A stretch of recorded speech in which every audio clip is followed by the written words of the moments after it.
Bienvenue dans l'émission Saveurs divines. Cette bonne nouvelle du royaume sera prêchée dans le monde entier pour servir de témoignage à toutes les nations. Alors viendra la fin.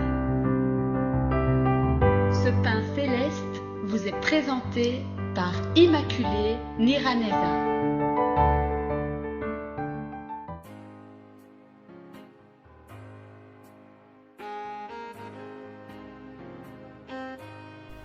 Shalom, shalom mes bien-aimés de Dieu qui suivent l'émission Saveurs divines. Que la paix de notre Seigneur Jésus-Christ soit avec vous. Je bénis le Seigneur qui me donne le souffle de vie aujourd'hui. J'espère que de votre côté aussi vous allez bien. Je vous remercie vous tous qui continuez à m'encourager. Je vous remercie vous tous qui priez pour les émissions Saveurs divines, pour cet appel, ce ministère. Vraiment que Dieu vous bénisse pour tout ce que vous faites en faveur de ce ministère. Alors, vous savez que cette semaine, nous avons le thème concernant les promesses de Dieu. Mon titre aujourd'hui est « Garde la foi pendant que tu attends les promesses » ou bien « Garde la foi en attendant tes promesses ». Hier, je vous ai parlé de David, des promesses qui ont été données à David.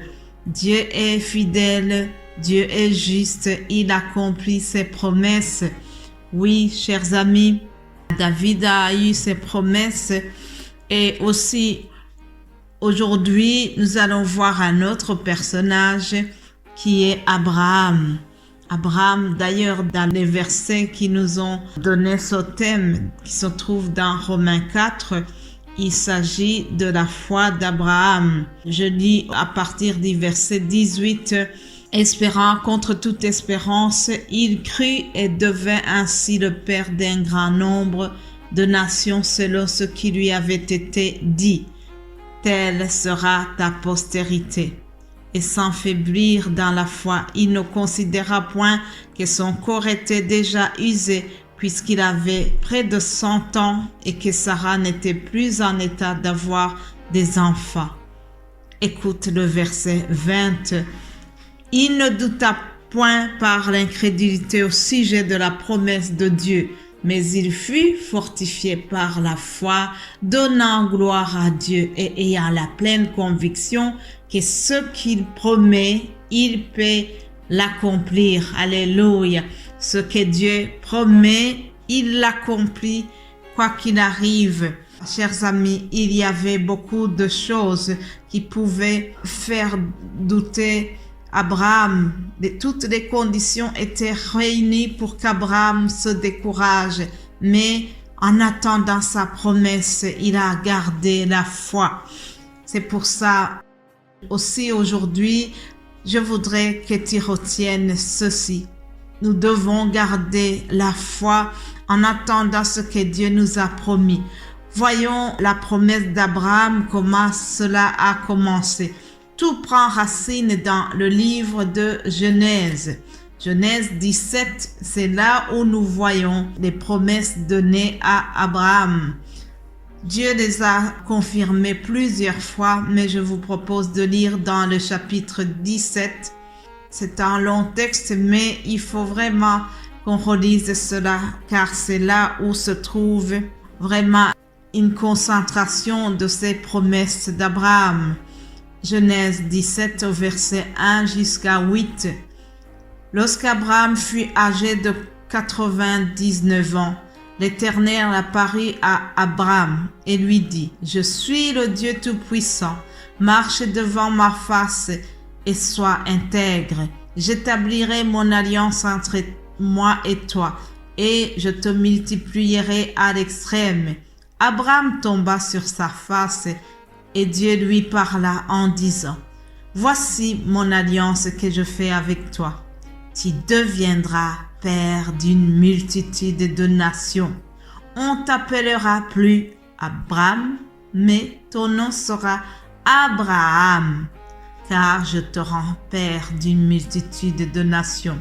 Je ferai de toi des nations et des rois sortiront de toi. J'établirai mon alliance entre moi et toi et tes descendants après toi selon leur génération. Ce sera une alliance perpétuelle en vertu de laquelle je serai ton Dieu et celui de ta postérité après toi. Je te donnerai et à tes descendants après toi le pays que tu habites comme étranger, tout le pays de Canaan en possession perpétuelle, et je serai leur Dieu. Alléluia! Quelle belle promesse, chers amis. Dans cette alliance que Dieu vient de conclure avec Abraham, il y a 3 choses que je voudrais souligner. 3 choses. Si je ne termine pas les 3 points aujourd'hui, nous allons continuer demain, mais il est très important que je vous cite les 3 choses. Au premier verset, Dieu lui dit « Je suis le Dieu Tout-Puissant ». Voilà, Dieu se présente donc à Abraham en lui disant que c'est lui le Dieu Tout-Puissant. Autrement dit, c'est pour lui dire « Tu n'auras pas d'autre Dieu devant moi. C'est moi ton Dieu et sache que moi je suis le Dieu Tout-Puissant. Je suis différent des faux dieux qui t'entourent. » Souvenez-vous qu'Abraham était entouré par des idoles et le Dieu d'Israël s'est présenté à lui et lui a demandé de quitter sa famille, de quitter cette divinité pour lui faire confiance et pour n'avoir que lui comme Dieu. Donc, Dieu, en faisant cette alliance, il a voulu lui rappeler qu'il doit faire attention, qu'il ne doit adorer que lui seul, car le Dieu d'Israël est différent des autres dieux qu'Abraham avait connus. Il est le Dieu Tout-Puissant, il est le Dieu créateur du ciel et de la terre. Voilà, l'Éternel commence d'abord en lui rappelant qui il est, en lui disant que voilà, je suis le Dieu Tout-Puissant.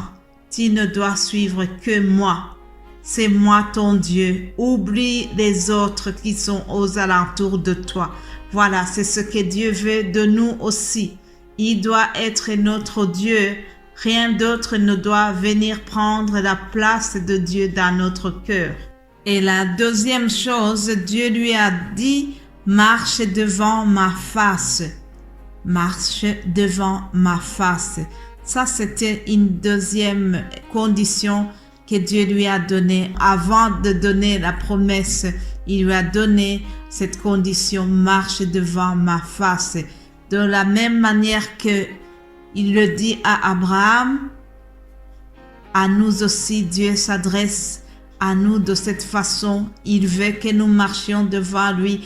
Il veut que tu restes avec lui, que dans le chemin que tu as commencé de la foi, ne tourne ni à gauche ni à droite. Continue de marcher devant Dieu.